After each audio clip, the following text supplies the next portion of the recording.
in the Select Committee and certainly offer Labour's support for this bill to the next stage. I call the Honourable Member Chris Ockenbohm. Thank you, Mr. Speaker. And may I begin, as did the previous speaker, by congratulating you on the position that you hold as returned Assistant Speaker to the House.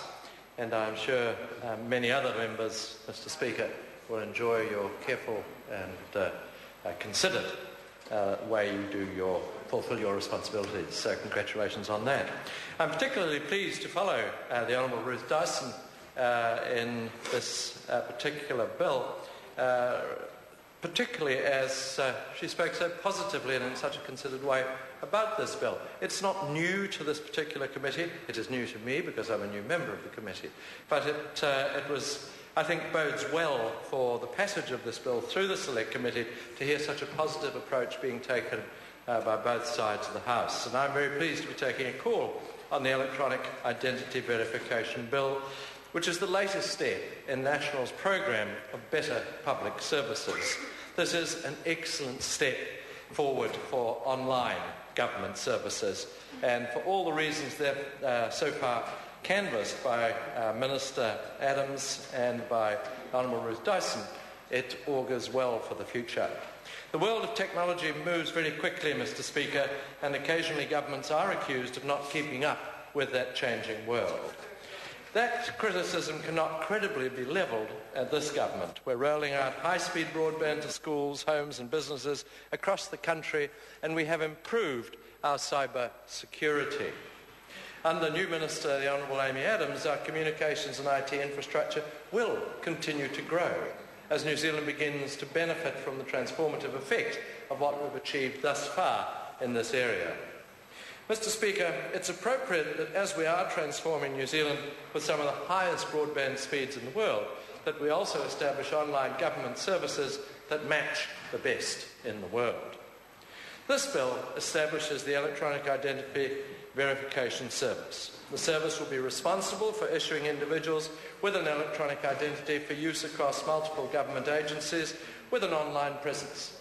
It does away with the need to verify one's identity repeatedly, often with original hard copy documents or copies of those documents when dealing with multiple government departments. As a practising justice of the peace in a rural area, I can sympathise with the comments made by the Honourable Ruth Dyson of the difficulty people have in obtaining verification of copies of passports and other things, and it puts them to some considerable degree of trouble to get these things done in a rural situation. These objectives are achieved by authorising the Electronic Identity Verification Service to create electronic identity credentials. These credentials will contain limited core identity information about an individual.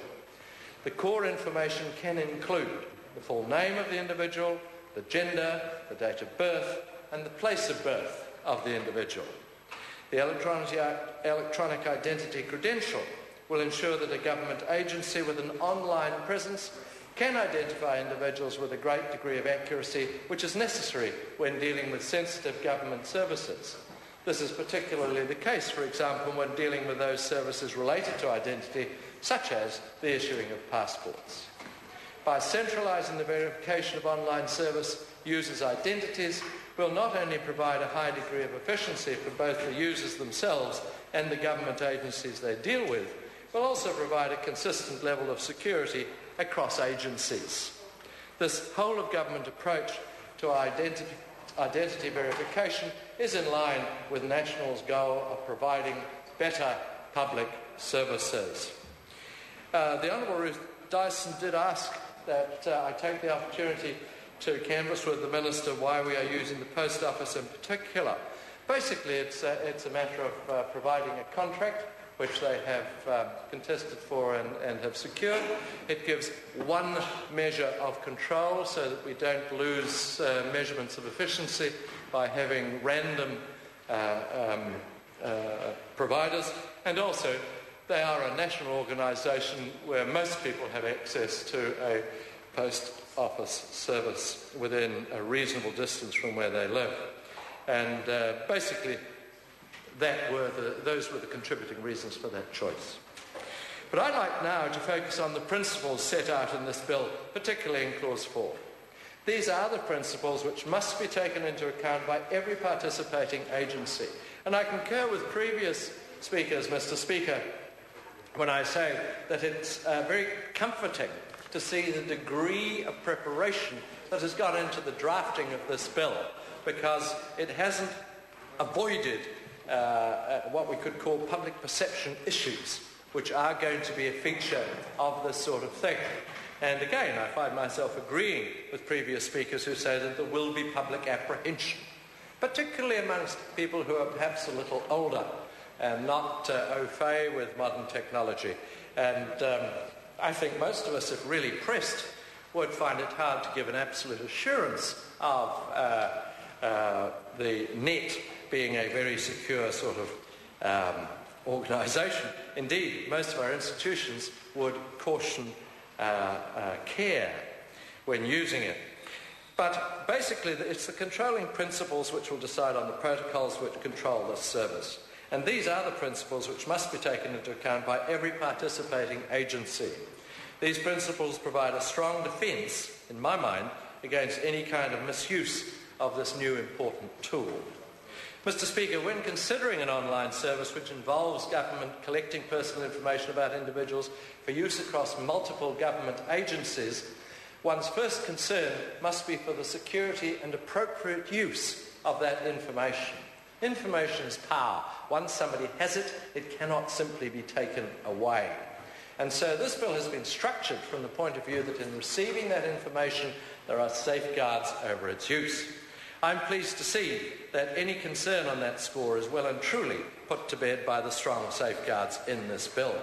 To quote from the principles in this bill, if I may, quote, an individual's consent to the supply of his or her personal information to a participating agency must be obtained before the service can supply the information to the agency, and even if the consent is obtained, the service may supply only the minimum amount of personal information that is necessary for the agency to act as part of a given transaction or a series of transactions. Mr. Speaker, the safeguards in these principles are comprehensive. They clarify that at no time will an individual be forced to use this service. Nobody can be forced or coerced to apply for an electronic identity credential, and nobody can be forced to use it. Importantly, and I think this is important, no government agency can make this the only way in which to access their services. The system's a good one. It'll provide a high level of convenience to the users of government services. However, there will, of course, be individuals who prefer